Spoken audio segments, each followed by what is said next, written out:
اعوذ باللہ من الشیطان الرجیم بسم اللہ الرحمن الرحیم رب اشرح لی صدری ویسر لی امری واحلل عقدۃ من لسانی یفقہوا قولی صدق اللہ العظیم۔ السلام علیکم ناظرین، شہزادہ شوکت پروگرام صنعت و معیشت میں آپ کے ساتھ۔ ترقی یافتہ پاکستان ہمارا ایک خواب، تکمیل کے مراحل میں ایک خواب کہ کب تکمیل ہوگا، یہ خواب کب پورا ہوگا۔ ہم بچپن سے پڑھتے آ رہے ہیں پاکستان ایک ترقی پذیر ملک ہے۔ آئین پاکستان اس کو اسلامی جمہوریہ پاکستان کہلاتا ہے۔ آئین پاکستان کی روح سے اسلام اس کا مذہب ہے۔ آئین پاکستان کی روح سے اسلام کے خلاف کوئی بھی ایکشن ہے اس کی اجازت نہیں۔ آئین یہ کہتا ہے کہ اس کے اندر وہ کاروبار جو اسلام نے منع کر دیا اس کی اجازت نہیں۔ آئین یہ کہتا ہے کہ پوری دنیا میں یہ واحد ریاست ہے جو کہ اسلام کے نام پہ بنی ہے۔ ہم پاکستانی یہ کہتے ہیں کہ اسلام کے نام پہ بننے والے ملک میں ہم رہ رہے ہیں، لیکن اسلام کی روح نہیں ہے۔ آئین کی روح ہے کہ اسلام ہو، اور پاکستان میں جو سسٹم ہے اس کی روح یہ کہہ رہی ہے کہ اسلام نہیں ہے۔ غربت، غریب لوگ 20 کروڑ کے قریب تقریباً، IMF ورلڈ بینک 12 کروڑ غربت کی لکیر سے نیچے۔ جس ملک میں ایک عام مزدور کی تنخواہ سے وہ 500 سال تک گھر نہ بنا سکے، اس کی اکنامک سسٹم میں کہیں نہ کوئی مسئلہ ہے۔ اسلامک اکنامک سسٹم میں ایک مزدور کی تنخواہ اور ایک خلیفہ کی تنخواہ برابر۔ ایک خلیفہ کیا کھاتا ہے اور ایک مزدور کیا کھاتا ہے وہ برابر ہے۔ تو اسلام کی روح میں تو وہ برابر ہیں، لیکن آئین پاکستان اور پاکستانی اکنامک سسٹم میں وہ برابر نظر نہیں آتے۔ 8,000 ارب کا سود اس سال دینا ہے۔ پچھلے سالوں کو اگر کمپائل کر لیں تو 3.5 لاکھ ارب ہے جو کہ ہم نے پے کیا، لیکن کمایا کچھ نہیں۔ ڈیمانڈ فار گرانٹ کے تحت ہم آئین پاکستان کی روح کیسے حاصل کر سکتے ہیں کہ اسلام اپنی روح سمیت پاکستان میں امپلیمنٹ ہو جائے، نافذ ہو جائے۔ ہماری معاشی ترقیاں کیسے خوشحالی لا سکتی ہیں۔ پوری دنیا حالت جنگ میں ہے، لیکن خوشحالی کے لیے جو جنگ چاہیے تھی وہ جنگ نظر نہیں آتی، لیکن قبضہ کرنا ہے کہیں کسی معیشت پہ، کسی ملک پہ، کسی ریسورس پہ، اس کے لیے جنگ مسلط کر دی جاتی ہے۔ UAE، ایران اور امریکہ اور اسرائیل کی جنگ میں ایگزمپٹ ہو جاتا ہے کہ UAE ایران کے ساتھ کوئی ڈیل بنا لیتا ہے، لیکن بحرین، قطر اور باقی جو ہمارے GCC کے ممالک ہیں اس میں کہیں نہ کہیں کوئی ایشو رہتا ہے۔ ہم پاکستانی کب آزاد ہوں گے، آئین کیا کہتے ہیں؟ اس سلسلے میں ہمارے مہمان ہیں رانا ندیم صابر صاحب، ان سے بات کرتے ہیں۔ السلام علیکم سر۔ وعلیکم السلام۔ سر، روح ہے کیا؟ اسلام کی روح کیا ہے؟ آئین کی روح کیا ہے؟ یہ دونوں چیزیں، تینوں سوال آپ کے ساتھ یکمشت پوچھ رہا ہوں، کیونکہ اسلام کی روح اگر آئین پاکستان میں ہے اور پاکستان میں اسلام کی روح نظر نہیں آ رہی تو اس کی کیا وجہ؟ بسم اللہ الرحمن الرحیم۔ سب سے پہلی بات یہ ہے کہ کانسٹیٹیوشن آف پاکستان میں باقاعدہ آرٹیکل موجود ہے کہ اسلام shall be the state religion. اس کا مطلب ہے کہ بائی دی کانسٹیٹیوشن تو پاکستان ایک ایسا اسلامی ملک ہے جس کے اندر کوئی بھی لیجسلیشن اگینسٹ دی اسلام ہو نہیں سکتی۔ اب اسلام جو ہے وہ بنیادی طور پر ایک فرد کے تمام حقوق کے تحفظ کا نام ہے۔ اس کو جس طرح بھی آپ ڈسکس کریں، اسلام خاص طور پر جب نبی کریم صلی اللہ علیہ وسلم ریاست مدینہ جو اصل ریاست مدینہ ہے اس کی بنیاد رکھتے ہیں، تو وہاں پر آپ صلی اللہ علیہ وسلم سب سے پہلے ایک بازار جو ہے وہ انٹروڈیوس کراتے ہیں کہ ایک بازار بنایا جائے جہاں لوگوں کو ٹیکس فری ٹریڈ کرنے کی پرمیشن ہو، وہ بے شک کسی بھی ریلیجن سے ہو. تو بنیادی طور پر اسلام کے اندر جو سب سے زیادہ زور دیا گیا وہ اکانومی کی اسٹیبلشمنٹ کا دیا ہے. سر آپ نے سب سے پہلا پوائنٹ یہ کیا کہ لیجسلیشن جی اسلام کے خلاف نہیں ہونی نہیں ہو چاہیے، سکتی.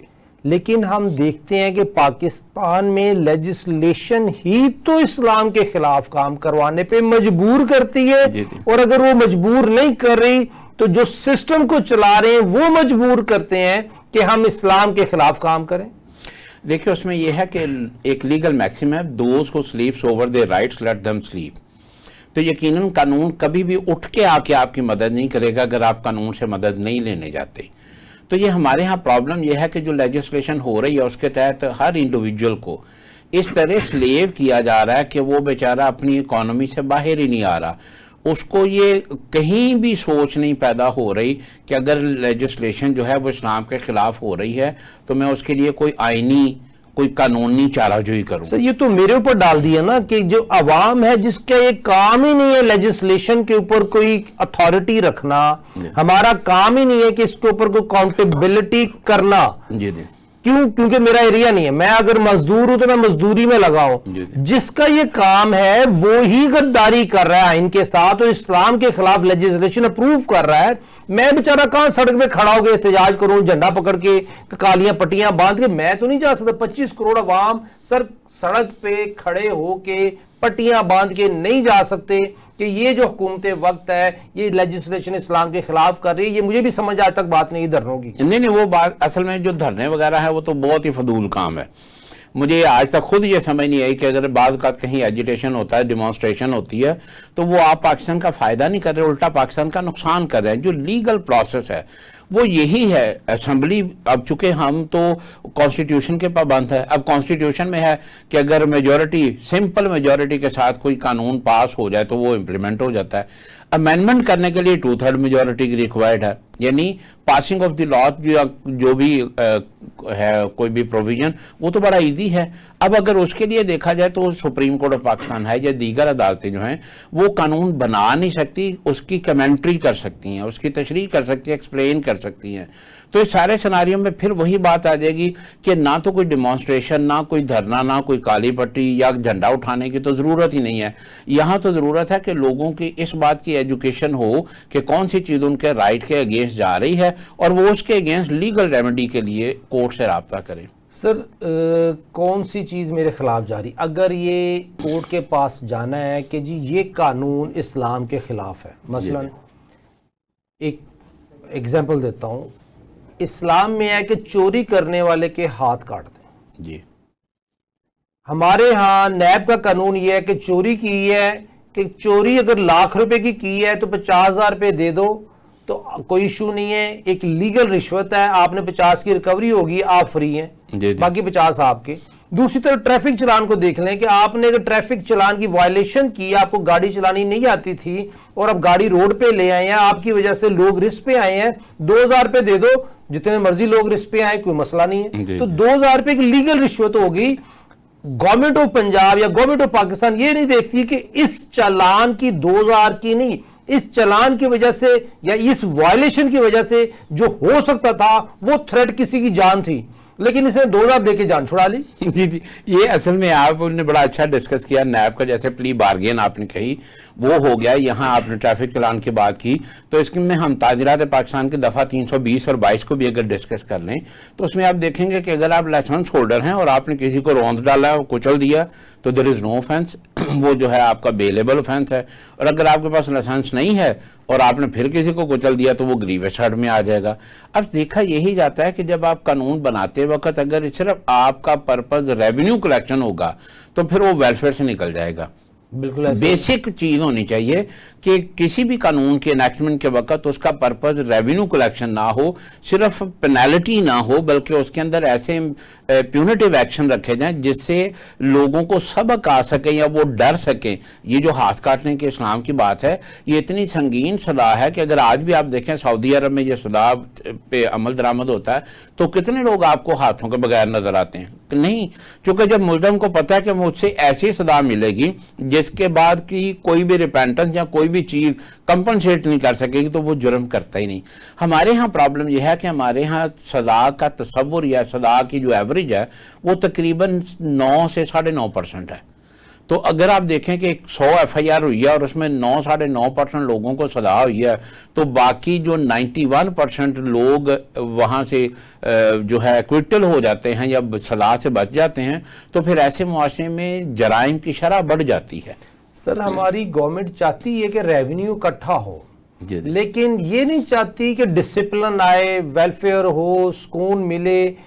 Revenue collection is a main objective جو کہ نہیں ہونا چاہیے، جس طرح آپ نے فرمایا، اور اگر یہ مین آبجیکٹو بنایا گیا ہے تو پھر بھی کیا کوئی ریمیڈی ہے ہم عوام کے پاس، یا یہ جو سسٹم ہے یہ اسی طرح چلتا رہے؟ نہیں، دیکھیں اصل میں اصول کے مطابق تو جو گورنمنٹ ہے، گورنمنٹ کا ایکشن یا کوئی بھی اس کے انیکٹمنٹ لائک کے مدر ہونی چاہیے، وہ اپنے بچوں کو کس طرح پروٹیکٹ کرتے ہیں پیرنٹس۔ البتہ اگر گورنمنٹ ہی بزنس مین بن جائے اور وہ اس کا مائنڈ کارپوریٹ ہو جائے، ویلفیئر نہ رہے، تو پھر اس طرح کے حادثات اور اس طرح کی علمیت یقیناً پیش ہوں گے۔ ہاں یہ ضرور ہے کہ ہمارے پاس آرٹیکل جو فنڈامنٹل رائٹ کے ہیں 8 سے لے کر 25A تک، یہ سارے ہمیں اس بات کے ڈیفرنٹ فیز میں ریمیڈی پرووائڈ کرتے ہیں کہ ہم اپنے حقوق کے لیے عدالت میں جا سکتے ہیں، ہائی کورٹ جا سکتے ہیں۔ بلکہ آج کا تازہ ترین اگر آپ ڈیسیژن دیکھیں تو سپریم کورٹ آف پاکستان نے منال ایک ریسٹورنٹ ہے اس کے ڈیمولش کی بات کی، تو کانسٹیٹیوشن کورٹ نے اس کو سیٹسفائیڈ کر دیا۔ مطلب ریمیڈی ہے، اگر آپ سیکھ کریں گے تو آپ کو اس کا ریلیف ملے گا۔ جیسے میں نے پہلے کہا کہ those who sleeps over they right let them slip, اگر ہم بیٹھے رہیں گے، اگر ہمیں ریزسٹ نہیں کریں گے، اگر ہمیں یہ پتہ نہیں کہ ہمارا کیا اس کے اندر وائلیشن یا انفرنجمنٹ کیا ہے، تو پھر کوئی بھی ہمیں ڈور سٹیپ پہ کوئی چیز پرووائڈ نہیں کرے گا۔ سر بالکل آپ کی بات ٹھیک ہے۔ میں اگر ملتان روڈ کی بات کروں تو ملتان روڈ پہ ایک شاپنگ کے لیے گئے تو انہوں نے پارکنگ سپیس نہیں ہے، لیکن سب کمرشل شاپس ہیں جو پراپرٹی ٹیکس دے رہی ہیں، جو ایز پر گورنمنٹ ریگولیٹڈ ہیں، ٹیکس نمبر ہے، لیکن وہاں پہ چونکہ پارکنگ نہیں ہے تو کسٹمر نے آنا ہے تو روڈ پہ کھڑی کرنی ہے۔ اب روڈ پہ کھڑی کرنی ہے تو جو چالان کرنے والے 3 دوست ہیں، ان میں سے ایک داڑھی والے بھی ہیں، تو دکاندار کے الفاظ بڑے ہی گھٹیا تھے کہ یہ جو داڑھی والا ہے نا، یہ تو پتہ نہیں یہ ہے، اور یہ بہت تنگ کرتا ہے، یہ کرتا ہے، وہ کرتا ہے۔ اب بات یہ ہے کہ جب گورنمنٹ آف پاکستان نے یا گورنمنٹ آف پنجاب نے وہاں پارکنگ ایریا دیا نہیں ہے، لیکن کمرشل پراپرٹی ڈکلیئر کر کے ریونیو کلیکٹ کر رہے ہیں، تو جو کسٹمر نے آنا ہے اس کی پارکنگ بھی نہیں ہے اور فٹ پاتھ بھی پراپر نہیں ہے، اور زیبرا کراسنگ بھی نہیں ہے کہ ایک روڈ سے دوسری طرف ایک عام بچہ، بچی، بہن، بیٹی وہ سڑک کراس کر سکے، وہ بھی آپشن نہیں ہے۔ 10-12 کلومیٹر ٹریول کرتے رہے، آپ کو صرف اشارہ ملے گا، ٹریفک سگنل ملے گا، لیکن زیبرا کراسنگ کے لیے، پیدل چلنے کے لیے کچھ نہیں۔ اس کا مطلب ہے سر پرووائڈ ہم کچھ نہیں کر رہے، لیکن سسٹم نہیں دے رہے، انفراسٹرکچر نہیں دے رہے، لیکن ہم نے چالان کرنا ہے۔ دیکھیں نا اب یہ کتنا بڑا ظلم ہے۔ اکارڈنگ ٹو دی لا وہ کمرشل پلازا، وہ دکانیں تو کمرشلائز ہو ہی نہیں سکتی جب تک وہاں پہ پارکنگ نہ ہو، وہاں پہ باتھ روم نہ ہو، وہاں پہ دیگر فیسلٹیز نہ ہو، وہ تو پاسنگ ہی نہیں ہو سکتی۔ اب یہاں یہ ہے کہ وہ جسے کہتے ہیں ہو ول بیل دی کیٹ، کہ وہ کیا کسی کو کہہ سکتے ہیں۔ اب انہوں نے بغیر اس فیزیبلٹی کو دیکھے، بغیر اس قانون کو دیکھے، بغیر ایزمنٹ رائٹ کو دیکھے انہوں نے اس کی پاسنگ دے دی ہے۔ تو یہ تو یقینی بات ہے کہ جو بھی بندہ وہاں پر آئے گا، ادھر انہوں نے ٹریفک وارڈن اتنے کھڑے کر دیے ہوں گے کہ وہ فورک لفٹر کے ساتھ جو ہے وہ وہیکل اٹھا رہے ہیں اور اس طرح کر رہے ہیں۔ تو یہ بات وہی ہے کہ یہ کارپوریٹ مائنڈڈ کمرشل گورنمنٹ ہو سکتی ہے، اس کو ویلفیئر گورنمنٹ نہیں آپ کہہ سکتے۔ سر اس میں یہ بھی تو ہے نا، اس سے بھی گھٹیا ترین بات یہ ہے کہ جہاں پہ ٹریفک بلاکیجز ہیں وہاں پہ آپ کو آفیسر نہیں ملتے، لیکن ایسے بلائنڈ بلاکس یا بلائنڈ ایریاز جہاں پہ جو ڈرائیونگ کر رہا ہے، جو موٹر سائیکل چلا رہا ہے، گاڑی چلا رہا ہے، اس سے چھپ کے کھڑے ہوئے ہیں، اور کوئی ایریا کوئی ٹریفک نہیں ہے اور اس کو پکڑ کے اس کا چلان کرتے ہیں کیونکہ یار رش نہیں ہے، ٹریفک نہیں ہے اور چلان کرنا آسان ہے، اور جہاں ٹریفک ہے وہاں سے وہ ایبسنٹ ہے۔ ہاں، وہ اس کی وجہ یہ ہے نا، چونکہ جب ان کو یہ ٹارگٹ دیا جائے کہ آپ نے اتنا ریونیو کلیکشن اتنے چلان کر کے کرنا ہے، تو پھر اس کا پرپز ٹریفک کی مینٹیننس نہیں ہے، ٹریفک کی روٹیشن نہیں ہے، پھر اس کا پرپز ہے میں نے چلان کیسے کرنا ہے۔ تو یہ بالکل ایسی ہے نا کہ ایک شکاری کسی جگہ گھاس لگا کے کھڑا کہ اس نے کیسے ہنٹنگ کرنی ہے، تو یہ وہی ٹارگٹ آ جاتا مطلب ہے کہ ہمارے سرکاری ملازم شکاری ہیں اور ہم شکار۔ جی بالکل ایسی ہے، ایسے ہی ہے، تو ایک ریونیو ٹارگٹ دیا اس نہ کو۔ ہونا ہو تو آپ یہ کہہ رہے ہیں کہ ہمارے پاس کورٹس کی کانسٹیٹیوشنل کورٹس ہیں، ہائی کورٹس ہیں، سپریم کورٹس ہیں، یا ریمیڈی اویلیبل، لیکن who will ring the cat, who will کیا bell the cat، who will bell the cat۔ اس سچویشن میں بلی ہماری گورنمنٹ ہے، جی بالکل ایسے ہی ہے، اور میں کہہ نہیں سکتا ہم کون ہے۔ اب بات یہ ہے کہ اس بلی کو باندھنے کے لیے کوئی انیشیٹو کیوں لے انڈیویجول طور پر، یا کوئی این جی او، کوئی ایسی 10-12 این جی او سامنے آئے جو اس چیز کو ایڈریس کر سکیں، میں بھی تحریک بن جائیے۔ دیکھیں اصل میں ہمارے ہاں سب سے بڑا پرابلم یہ ہے، ہم ہر چیز کو پولیٹیسائز کرتے ہیں اور اسی اینگل سے دیکھتے ہیں۔ ہم نے آج تک کسی نے بھی کسی بھی پارٹی کے کسی بھی لیڈر سے یہ نہیں پوچھا کہ آپ کسی کی قید، کسی کے صلاح کے لیے تو ڈیمانسٹریشن کر رہے ہیں، ایک پورا پروونس لگا دیتے ہیں آپ اس کے لیے ایجیٹیشن کرتے ہوئے، مگر کبھی کسی لیڈر نے عوام کے کسی ایشو پہ، بجلی کی مہنگائی پہ، لوڈ شیڈنگ پہ، پانی کی عدم فراہمی پہ، یا اور کسی پبلک ویلفیئر کے ایشو پہ، نہ کبھی کسی لیڈر نے اسٹرائک کو کال کیا اور نہ کسی ورکر نے اس میں پارٹیسپیٹ کیا۔ آج آپ کہہ دیں کہ ہم سوئی گیس کے لیے جو ہے وہ ایجیٹیشن کر رہے ہیں، وہ بہت ایگزوربیٹنٹ اس کے ہو گئے ہیں بل، یا اگر آپ بجلی کے لیے کہیں، اب دیکھیں بجلی کے بلوں میں یہ کتنا پرابلم ہے کہ اگر ایک دفعہ ایٹ ونس ان 6 month آپ کی یونٹ جو ہیں وہ اس گریڈ سے اوپر چلے گئے تو اگلے پورے 6 مہینے آپ اسی یونٹ کی ایوریج کے سلیب کے اندر بل دیتے رہیں گے۔ تو یہ اتنی بڑی انجسٹیفیکیشن ہے۔ تو کیا یہ جو لیڈران، یہ جو قائدین، یہ جو پولیٹیکل پارٹیز ہیڈ بیٹھے ہوئے ہیں سینٹرل میں بھی، پروونس میں بھی اور لوکل بھی، ان کو کسی چیز کو یہ چیز نظر نہیں آتی؟ بنیادی طور پر تو یہ ہونا چاہیے کہ یہ ان لیڈرز کی ذمہ داری ہے، مگر سوری مجھے پتہ نہیں، یہاں نہیں کہنا چاہیے، وہ کہتے ہیں پھدو محکمہ تاجہ والدار، تو یہاں پہ ایسا تاجہ والدار بن جائے گا اور وہ اپنی ڈیوٹیز کو پرووائڈ جو ہے وہ نہیں پرفارم کرے گا، اور جنہوں نے اکاؤنٹیبلٹی کرنی ہے، جنہوں نے اس کو 5 سال بعد 2 سال بعد ووٹ دینا ہے، ان کو بھی نہیں پتا کہ یہ ہمارے لیے کیا کر رہا ہے۔ یہ کتنا بڑا المیہ ہے کہ ایک ایم این اے کا کینڈیڈیٹ آتا ہے تو آپ اسے سڑکیں بنانے کی، گلیاں بنانے کی، پانی کے کنیکشن کی باتیں کر رہے ہیں۔ According to the constitution M N A تو صرف پالیسی میکر ہے، وہ تو ترقیاتی کاموں کا کوئی ذمہ ہی نہیں ہے۔ ترقیاتی کام تو ایم بی اے نے کرانے ہیں، مگر ہماری پبلک کو تو پتہ ہی نہیں۔ میں پچھلے دن ایک میٹنگ میں تھا تو وہاں پہ اسپیکر صاحب آئے ہوئے تھے، اب یہ لوگ اسپیکر صاحب سے کہہ رہے ہیں جی ہمارا فلاں مسئلہ ہے، فلاں مسئلہ ہے، فلاں مسئلہ ہے۔ وہ اللہ کے بندو، اسپیکر کا کیا کنسرن ہے آپ کی کسی چیز سے؟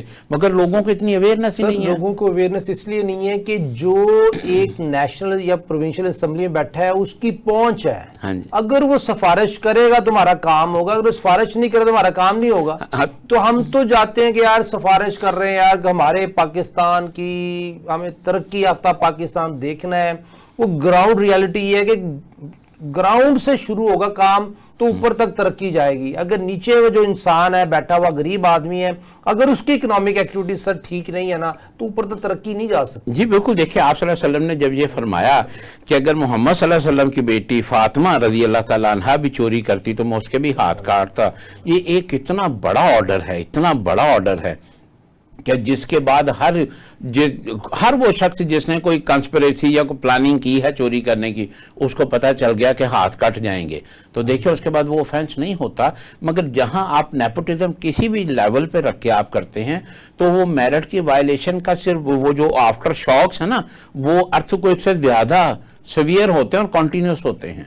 سر ہمارے لیے یہ ایک اپرچونٹی ہے، یہ میسج ہے عوام کے لیے کہ اگر ہم نے اپنے آپ کو ترقی یافتہ پاکستان کا حصہ بنانا ہے تو ہمیں کوئی نہ کوئی انیشیٹو لینا ہے، کیونکہ ہمارا اس جو سسٹم بن چکا ہوا ہے، جو گورنمنٹ آف پاکستان ہمارے دوست ہیں ان کے بھی ہاتھ بندھے ہوئے ہیں۔ وہ کہتے ہیں جی جس طرف یہ ہاتھی جا رہا ہے اسی کے ساتھ چلتے رہیں، تو اسی کے سائے میں آگے چلتے رہیں تاکہ دھوپ نہ پڑے، اور ہاتھی چل رہا ہے گرے گا، جس طرف بھی گرے ہم دوسری طرف چلے جائیں گے. جی جی، بات پھر وہی ہے نا کہ جب آپ مفاد پرستی کریں گے، جب آپ کے ذہن میں یہ ہوگا کہ میرا فائدہ ہو جائے، تو پھر انسان کسی کی ویلفیئر نہیں کر سکتا. قائد اعظم نے تو پاکستان بنتے ہی اسٹیٹ بینک سے سب سے پہلی جو انڈرٹیکنگ لی تھی وہ یہ لی تھی کہ سود کا کام نہیں کرنا. پہلے اجلاس میں انہوں نے کہا تھا کہ سب لوگ چاہے گھر جا کے پئیں گے، کھانا کھا کے آئے ہوئے ہیں. تو اگر ہم قائد اعظم کی اس رہنمائی پہ چلیں گے تو پھر یقیناً یہ چیزیں نہیں ہوں گی.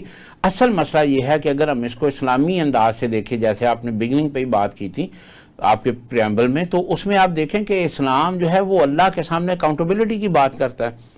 جب ہمیں یہ پتا ہو کہ ہم نے اللہ کے سامنے جانا، اور جس سیٹ پہ میں بیٹھا ہوں، یعنی عمر فاروق رضی اللہ تعالیٰ عنہ سرکاری کام کر رہے ہیں، تو کوئی مہمان آ گیا تو انہوں نے چراغ بجھا دیا کہ جب تک میں پرائیویٹ میٹنگ میں رہوں گا میں سرکاری چراغ کو نہیں جلاؤں گا.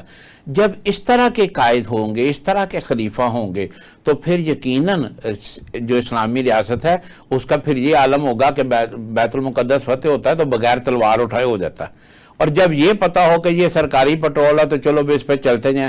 آپ اندازہ کریں کہ ڈپٹی کمشنر ایک بڑی سی گاڑی میں کئی گاڑیوں کے جھنڈ کے ساتھ وہ جا کے تو چیک کر رہا ہوتا ہے کہ ٹماٹر اور پیاز کا ریٹ کیا ہے، اور جنہوں نے خریدنے ہیں ان کے پاس وہ خریدنے کے پیسے ہی نہیں ہیں، کیونکہ وہ سارا کچھ بائی دی ٹیکسز اس صاحب کے پٹرول میں چلا گیا. تو پھر وہاں پہ کیا ترقی ہوگی؟ سر یہ بھی تو ہمارے گوروں نے ایک ماحول بنایا تھا نا کہ ہم نے ہندوستانیوں پہ قبضہ کرنا ہے، ہندوستانیوں کو اپنا غلام بنانا ہے. تو یہ سسٹم تو وہیں کے آ رہا ہے نا سارا. نہیں دیکھیں، مگر انہوں نے اپنے سسٹم میں جو بندہ ادھر بر صغیر میں ڈیوٹی کر کے جاتا تھا، ان کا کوئی بھی آفیسر اس کا وہ جی جی پھر بریک کے بعد بات کرتے ہیں. ناظرین، ہم غلام کیوں ہیں اور ترقی یافتہ پاکستان کیوں نہیں ہو رہا، کیوں ہمیں نہیں مل رہا؟ بریک کے بعد بات کرتے ہیں. ویلکم بیک ناظرین، شہزادہ شوکت پروگرام صنعت و معیشت میں آپ کے ساتھ. بریک پہ جانے سے پہلے رانا ندیم صابر صاحب کہہ رہے تھے کہ سود جس کو قائد اعظم رحمۃ اللہ علیہ نے کہا کہ نہیں ہوگا پاکستان میں، لیکن اسٹیٹ بینک نے رائج کر دیا. چائے نہیں پی جائے گی سرکاری دفاتر میں، جس نے پینی ہے گھر جا کے پیے، لیکن نیشنل اسمبلی میں بھی چائے ملتی ہے، لیکن اور کھانا بھی ملتا ہے، بہت سستا ملتا ہے. ریٹ نکال دیا کہ ملے گا ضرور لیکن سستا ملے گا، پیسے دیں کم دیں. ہم غریب کیوں ہیں؟ ہم غلام کیوں ہیں؟ 1944 کا ایکٹ ہے ڈیٹ ایکٹ 1944. آج بھی اس ڈیٹ ایکٹ کے تحت ہم ہزاروں ارب ہر سال سود دیتے ہیں.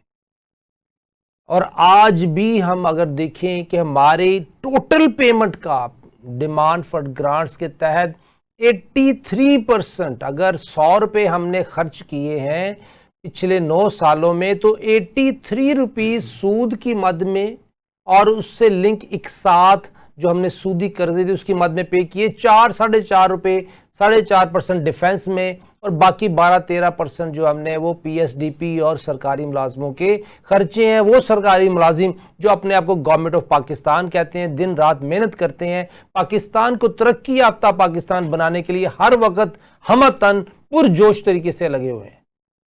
یہ سچ کہہ رہا ہوں کہ کچھ ایسے لوگ ہیں جو کہ اپنی ذات کے لیے کام کر رہے ہیں، لیکن کچھ ایسے بھی ہیں جو پاکستان کے لیے کام کر رہے ہیں. رانا صاحب، یہ جو میں نے آپ کو بات بتائی کہ ہماری گورنمنٹ آف پاکستان، ہماری بیوروکریسی ایک حصہ ہے، لیجسلیٹو ایگزیکٹو ایک علیحدہ حصہ ہے ہمارا. اب دیکھیں، کبھی بھی قانون سازی نہیں ہو سکتی جب تک ایک بیوروکریٹ کی انوالومنٹ نہ ہو. ایک فائنانس سیکٹری ہے، ایک سیکٹری ہے، پرنسپل سیکٹری ہے، چیف سیکٹری ہے.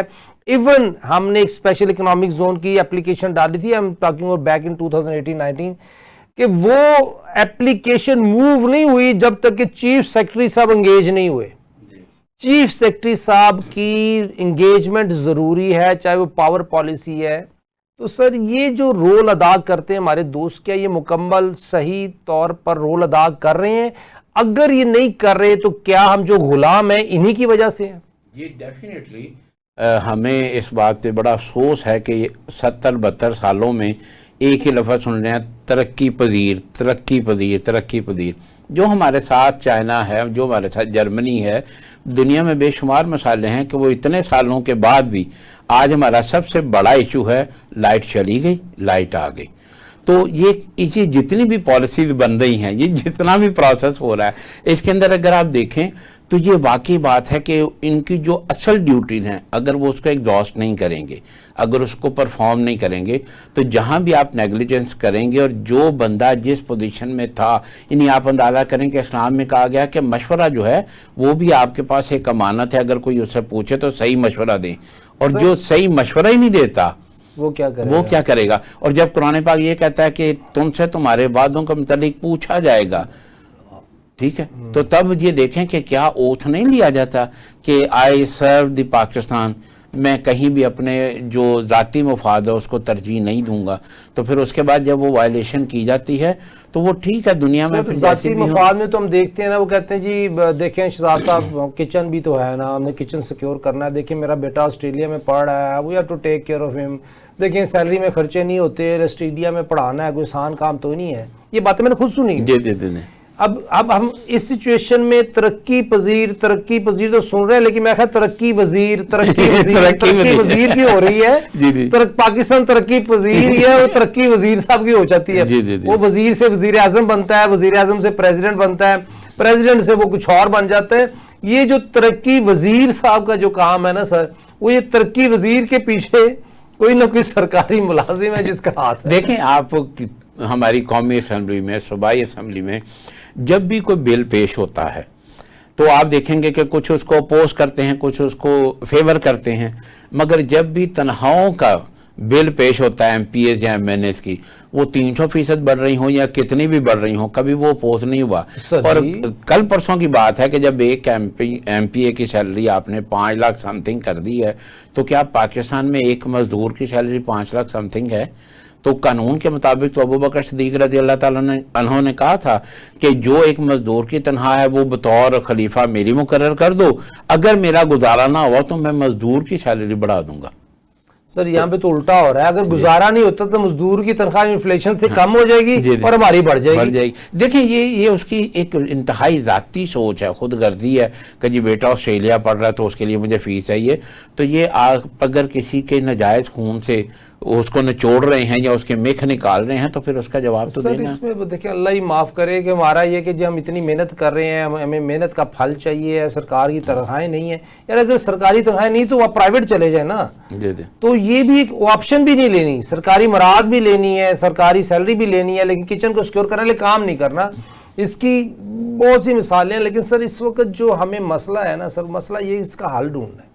دیکھیں شہباز شریف صاحب محنت کر رہے ہیں دن رات. جب یہ اورنج ٹرین بھی بن رہی تھی تو کرپشن کے کیسز شہباز شریف کے سامنے آتے تھے، ماتھوں پہ بل پڑ جاتے تھے کہ میں کیا کروں. یعنی کہ جو بندہ چاہ رہا ہے کہ میں کو ڈیلیور کروں، اورنج ٹرین بن رہی ہے میں اس کو ڈیلیور کروں، اور اس کے اندر کرپشن کے اندر کرپشن، 2 کنسٹرکشن کمپنیوں کی کرپشن، مینیپولیشن، چیزیں، لڑائیاں. ایک ٹاپ لیول پہ بندہ بیٹھا ہوا جب امپلیمنٹیشن کو دیکھتا ہے کہ اس کے اندر دراڑیں پڑ رہی ہیں تو بیچارہ اپسیٹ سا ہو جاتا ہے. چیف فیلڈ مارشل صاحب، ان کا کام نہیں تھا کہ ڈیفرنٹ چیمبر آف کامرسز میں جا کے تقریریں کریں، ترقیاں کریں، معاشیت میں گھسیں، لیکن مجبوراً گھس گئے کیونکہ یہاں پہ جس کا کام تھا وہ کر نہیں رہا. تو فیلڈ مارشل صاحب کو اپنے ونگ بنانے پڑ گئے. یار پاکستان کو سیکیور کرنا ہے، معاشی جنگ اس کو بھی جیتنا ہے، اس کے لیے ان کو اپنے گھوڑے دوڑانے پڑ رہے ہیں. یار کس قسم کا سسٹم ہے سر؟ دیکھیں یہ تو ہمارے لیے اللہ کا بہت بڑا احسان ہے کہ اللہ نے ہمیں اتنے اچھے اور اتنے ملک پاکستان سے محبت کرنے والے جو ہیں وہ فیلڈ مارشل بھی ہے. نہیں وہ یقیناً ان کی بڑی ڈیووشن ہے. آپ کی باتوں سے مجھے ایک واقعہ یاد آ گیا. جب پرویز مشرف کے دور میں جسٹس افتخار چودھری صاحب کا کیس تھا تو رمدے صاحب نے وہ کورٹ کو پریزائڈ کیا تھا اور ان کو جو تھا وہ افتخار چودھری صاحب کو بحال کیا تھا. تو اس کے بعد ان کا ایک ٹی وی انٹرویو آیا تھا. ٹی وی انٹرویو میں انہوں نے کہا کہ مجھے 10 کروڑ کی آفر ہوئی کہ آپ یہ فیصلہ اس طرح نہیں اس طرح کر دیں. تو میں نے ان سے کہا کہ اوکے جی مجھے 10 کروڑ منظور ہے، مگر مجھے یہ بتا دے، گارنٹی لکھ دیں کہ وہ 10 کروڑ اگر مجھے ملے گا تو میں اس کو یوٹیلائز بھی کر سکوں گا کہ نہیں، میری لائف اتنی ہوگی کہ نہیں. ٹھیک ہے. اسی طرح آپ دیکھیں یہ بڑی اچھی بات ہے اگر بندے کو یہ یاد آ جائے کہ 10 کروڑ تو میں لے لوں گا یا جتنی بھی میں لے لوں گا جو بھی گریٹیفیکیشن ہے تو کیا میں اس کو یوٹیلائز کر سکوں گا. تو بات پھر وہیں پر آ جاتی ہے. انسان کی زندگی کا ایک پل کی خبر نہیں ہے، اور کوئی بھی انسان، کھانی تو اس نے 2 روٹیاں ہیں. ایسے ہی ٹھیک ہے، اگر وہ 4 بھی کھا لے گا تو زیادہ سے زیادہ یہ ہوگا کہ اگلا کھانا وہ 2 گھنٹے لیٹ کر لے گا یا 4 گھنٹے لیٹ کر لے گا، مگر اس کے بعد پھر اس کی سر بھوک میں وہی نے ہے۔ کوئی فیس بک پہ یا کوئی نیوز پڑھی تھی، کسی نے بڑا ہی ریسرچ بیس آرٹیکل لکھا تھا کہ جس فیملی نے، جس بندے نے پاکستان کا نقصان کیا ہے نا، اس فیملی کو ان پرسن کہیں نہ کہیں گھاٹا ہی پڑا ہے۔ جی ایسے ہی دیکھیں نا، وہ اصل میں پاکستان کا نقصان جو ہے وہ پاکستان کا نقصان نہیں ہے، وہ یقیناً عوام کا بھی نقصان ہے، ایک فرد کا بھی نقصان ہے۔ اور ہمیں تو اسلام آپ اندازہ کریں کہ اتنی انسانی ہمدردی کی بات کرتا ہے کہ کہا ایک جان بچائی ساری انسانیت کی جان بچا لی۔ بالکل آپ صلی اللہ علیہ وسلم نے فرمایا کہ پڑوسی کے حقوق اتنے بیان ہوئے کہ مجھے یہ گمان ہوا کہ کہیں وراثت میں اس کا حصہ نہ ڈکلیئر ہو جائے، اور اس کے باوجود آپ وراثت کی اگر آیات کو سورہ البقرہ میں پڑھتے ہیں تو وہاں یہ نہیں لکھا کہ جو ورثاء ہیں ان کے اندر تقسیم کرو، کہا جو تمہارے قریب بیٹھے ہیں ان کو بھی کچھ دے دو۔ یعنی ایک آدمی اگر موجود ہے تو وہ دیکھ رہا ہے کہ جائیداد کی تقسیم ہو رہی ہے، پتہ نہیں اس کی کیا ضرورت ہے۔ اسی طرح آپ زکوٰۃ کا نظام دیکھ لیں، اسی طرح آپ عشر کا نظام دیکھ لیں۔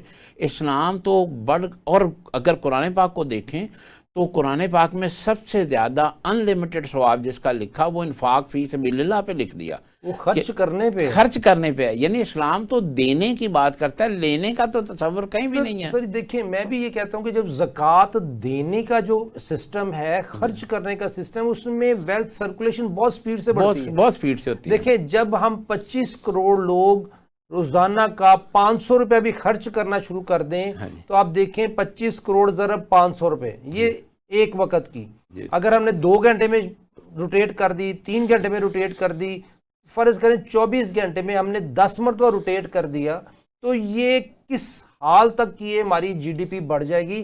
خرچ کرنا ہی، اسپینڈنگ بیہیویئر ہی اسلامی تعلیمات کا ایک مین پلر ہے۔ دیکھیں کیسے خوبصورت طریقے سے کہا کہ اگر تم نے مال جمع کر لیا تو زکوٰۃ دے دو، یعنی اس کو بھی سرکولیشن میں اللہ کا نظام یہ ہے کہ وہ منی جو آپ نے کسی وجہ سے زیور کی شکل میں کیسے بھی آپ نے اگر اس کو ہولڈ کر لیا ہے تو اس کی بھی زکوٰۃ دیں تاکہ سرکولیشن چلتی رہے۔ اور سرکولیشن منی ہی بیسیکلی جو ہے نا وہ اکانومی کا سب سے بیسٹ پرفارمنس کرنے کے لیے یہی ایک فارمولہ ہے۔ سر اس فارمولے کو پاکستان پہ ہم کیسے امپلیمنٹ کریں کہ پاکستان میں منی سرکولیٹ ہو؟ اسٹیٹ بینک آف پاکستان تو نہیں چاہتا کیونکہ وہ اٹھاتا ہے، کمرشل بینکوں کو اجازت دیتا ہے، منسٹری آف فائنانس کو فیل کرنے کی کوشش کرتا ہے، اور آج 55,000 ارب ڈومیسٹک ڈیٹ پبلک کا گورنمنٹ آف پاکستان کے پاس ہے، جس کا سود بینک لیتے ہیں۔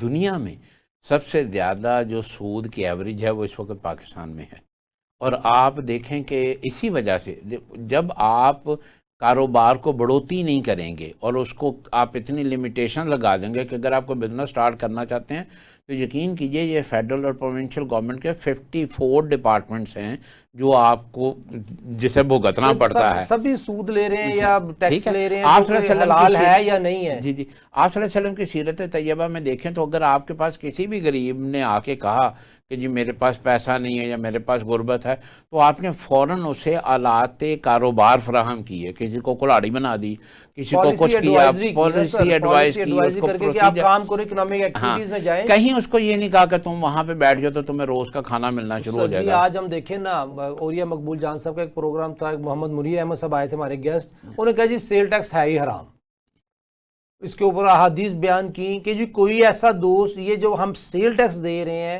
اور یہ جو ہم بعض اوقات کچھ اور جو انڈائریکٹ ٹیکسز ہیں یہ حرام ہیں، اسلامک اکنامک سسٹم کے تحت یہ زیادتی کی جا رہی ہے، جس سے انفلیشن بڑھتی ہے، غریب کا گھر کا پہیہ نہیں چلتا۔ جی دیکھیں جب ایک بندے نے ایک چیز 100 روپے کی ہوگی تو اس کے خریدار زیادہ ہوں گے، وہی چیز 200 میں چلی جائے گی، خریدار کم ہونا شروع ہو جائیں گے۔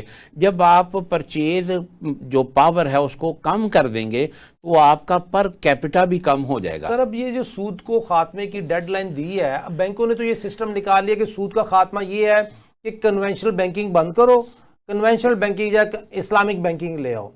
اب سود کو، پہلے سود تھا حرام، اب سود کو حلال کرنے کا ایک شریعہ کمپلائنس سرٹیفکیٹ ہے، ایک مفتی صاحب ہے جنہوں نے سٹیمپ لگایا ہوگا یہ حلال ہے، اب یہ حرام کو حلال کہہ کے کھانا اور کہنا کہ سود ایلیمنیٹ ہو گیا ہے، یہ بھی سمجھ نہیں آتی. دیکھیں سب سے پہلی بات تو یہ ہے کہ جو ڈیڈ لائن ہے نا وہ بھی کانسٹیٹیوشنل نہیں ہے، چونکہ جو پرنسپلز آف پالیسیز ہیں اس کے اندر آپ نہ تو ریمیڈی لے سکتے ہیں، نہ آپ کے پاس کوئی اور ریمیڈی اس میں اویلیبل ہے، تو وہ تو ایک لالی پاپ ہے یا ایک چھلاوا ہے جو لوگوں کو دکھا دیا گیا. اب جہاں تک بات ہے کہ سود کو حرام کوئی بھی چیز ہو آپ اسے جتنے مرضی اچھے نام دیتے رہیں، وہ ایسا نہیں ہوگا. آپ اگر شراب کو سیرپ کہہ دیں گے تو کیا وہ الاؤڈ ہو جائے گی؟ ایسا نہیں ہے. جو لوگ اللہ کے قوانین کے خلاف فیصلے کرتے ہیں، سورہ المائدہ آیت نمبر 45، 46، 47، 48، اس میں اللہ تعالیٰ فرماتے ہیں کہ جو اللہ کے فیصلے کے خلاف ڈیسائیڈ کرتے ہیں یا عمل کرتے ہیں وہ کافر ہیں، وہ جہنمی ہیں اور وہ ہمیشہ جہنم میں رہیں گے. اور یہ جو آیات کو ٹرانسلیٹ کر کے اس کو شریعہ کمپلائنس کہہ دینا یا فلاں کہہ دینا یا مفتی صاحب کا فتویٰ دے دینا، تو یہ کیا یہود اور نصارہ نے یہ نہیں کیا تھا؟ انہوں نے بھی یہی کیا، آیات کو اپنے مقصد کے لیے استعمال کیا، اس میں امینڈمنٹ کی. تو جو اس طرح کی چیزیں کرتے ہیں، قرآن پاک میں اللہ تعالیٰ فرماتے ہیں کہ وہ دنیا کی بہت تھوڑی سی فائدہ لے رہے ہیں، اس کے بعد وہ جہنم کی آگ ہے. تو استغفر اللہ، قرآن پاک کی تو کسی زیر زبر پیش کو ہم تبدیل نہیں کر سکتے. کوئی مفتی، سر یہ جو مفتی صاحب کہتے ہیں کہ جناب دیکھیں استغفر اللہ زنا حرام ہے لیکن نکاح کر کے وہی کام کر لیں تو حلال ہے، اس کا کیا لاجک دیتے ہیں سر؟ یہ حالانکہ اللہ نے تو سود کو ماں کے ساتھ زنا استغفر اللہ جو کہ جدے نکاح بھی حرام، نکاح ہو بھی جائے پھر بھی وہ حرام ہے، وہ رشتہ ہی حرام ہے، بیسک ہی حرام ہے، سٹرکچر ہی حرام ہے، پروہیبٹری کلاز ہے نا، پروہیبٹری کلاز آ گئی. سر اس سچویشن میں کہتے ہیں جی نہیں زنا تو زنا ہے نا، نکاح کر کے آپ جو مرضی کر. دیکھیں اسلام کی سب سے بڑی خوبصورتی یہ ہے کہ اسلام صرف قانون پاس نہیں کرتا بلکہ اس کی وزڈم بھی بیان کرتا ہے اور اس کے باقی اس کی پریکٹس بھی بیان کرتا ہے. یہ نہیں کہتا کہ جھوٹ نہ بولو، یہ کہتا ہے کہ جھوٹ نہیں بولنا، سچ بولنے کے کیا کیا پروسیس ہیں وہ ساری چیز دیتا ہے. اب شادی کرنا ایک فطری عمل ہے، جو ہونا چاہیے اس کو اللہ تعالیٰ نے لیگلائز کر دیا. لوگ مس ٹرانسلیٹ کرتے ہیں. کئی لوگ مجھے یہ پوچھتے ہیں کہ جی یہ غلام جو ہیں، غلامی کو اسلام میں غلامی جائز تھی، یہ تھی وہ تھی. تو میں ان سے کہتا ہوں کہ نہیں بھائی صاحب، جب آپ صلی اللہ علیہ وسلم کی بعثت ہوئی غلامی اس سے پہلے چل رہی تھی. آپ نے تو غلامی کو ریگولرائز کیا ہے، اس کو ریگولیٹ کیا ہے، اس پہ قانون سازی کی ہے اسلام نے کہ اگر تم نے غلام رکھنا تو اسے اپنے بھائیوں کی طرح رکھو. اسلام نے غلامی نہیں دی، اسلام نے غلامی کے لیے قانون سازی کی ہے. تو دیکھیں یہ ساری باتیں جب فتوے آتے ہیں تو لوگ کیا کرتے ہیں. سورہ البقرہ میں اللہ نے کہا کہ یہ اللہ کے فیصلے کے خلاف بات کر کے کہتے ہیں کہ ہم تو جو ہے وہ مصلحون ہیں، ہم تو اصلاح کرنے والے ہیں. یہ تو کرتے فساد فی الارض ہیں نا سر. جی فساد فی الارض اس طرح کی انکمپلیٹ میسج کنوے کرتے ہیں اور ہیلا کریٹ کرنے کی کوشش کرتے ہیں کہ یہ ہیلا ہے، اس کے تحت اس کو حلال کر دیں. جس طرح شریعہ کمپلائنس، زکوٰۃ کو شریعہ کمپلائنس کرنا، جی یہ بھی ایک بڑا زبردست قسم کا پوائنٹ آیا کہ زکوٰۃ کو شریعہ کمپلائنس کر دیں. ایک کلائنٹ نے پوچھا یہ کیسے ہوتی ہے؟ کہتے جی ایسے ہے کہ میں نے فلانی بیوہ کو زکوٰۃ دی اور اس بیوہ کو کہا اس کا 5% تو رکھ لے، باقی 95% میرے چھوٹے بھائی کو گفٹ کر دے. یہ شریعہ کمپلائنس، کیونکہ میں نے تو بیوہ کو دے دی نا، اب اس نے اپنی مرضی سے گفٹ کیا مجھے، یہ شریعہ کمپلائنس ہے. جب اللہ تعالیٰ قرآن پاک میں فرماتے ہیں سمیع بصیر علیم الخبیر، تو اس کے بعد اگر بندہ یہ سوچے کہ میں اللہ کو دھوکہ دے لوں گا تو وہ پھر ٹھیک ہے. ہفتے والوں کو دیکھیں جب گناہ کر رہے تھے سزا نہیں آئی. ہاں جی. جب اللہ کے ساتھ ہیلا شروع کر دیا کہ یا اللہ ہفتے والے دن نہیں ہم پکڑے، ہم تو اتوار کو پکڑے، ٹریپ چاہے ہفتے کو کی تھی، تو وہ ایک ہیلا بن گیا نا جس کو اللہ کو بیوقوف بنانے کا. استغفر اللہ. عربی زبان میں ایک لفظ ہے نخنو. اللہ تعالیٰ قرآن پاک میں فرماتے ہیں نخنو اقرب و حبلم ورید، میں تمہاری شارک کے قریب ہوں.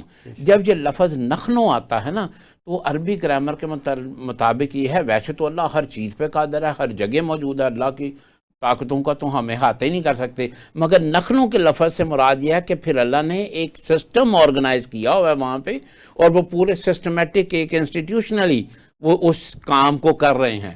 تو اقرب و حبلم ورید جب رب کہتا ہے تو پھر میں یہ سوچوں کہ میں کچھ کر رہا ہوں اور وہ اللہ کو نہیں پتا، تو یہ تو استغفر اللہ، اس سے بڑا اور شرک کیا ہو سکتا ہے. آخری 30 سیکنڈ ہمیں ہمارے پرائم منسٹر صاحب کے لیے کوئی میسیج ایکسپینڈنگ بیہیویئر پہ ان کو کوئی پیغام. دیکھیں میں پہلے تو اس گورنمنٹ کی تعریف کروں گا کہ وہ کافی بہتر کام کر رہی ہے، لوگوں کے مسائل بھی حل ہو رہے ہیں، مگر یہ ضرور کہوں گا کہ چند بہتریاں کر کے آپ 90-95% سے بچ نہیں سکتے، اس لیے آپ کوشش کیجئے کہ خود کو بالکل اسلامی قوانین کے تحت لوگوں کی فلاح کے لیے وقف کر دیں، یہی گورنمنٹ کا کام بہت ہے۔ شکریہ جناب رانا صاحب۔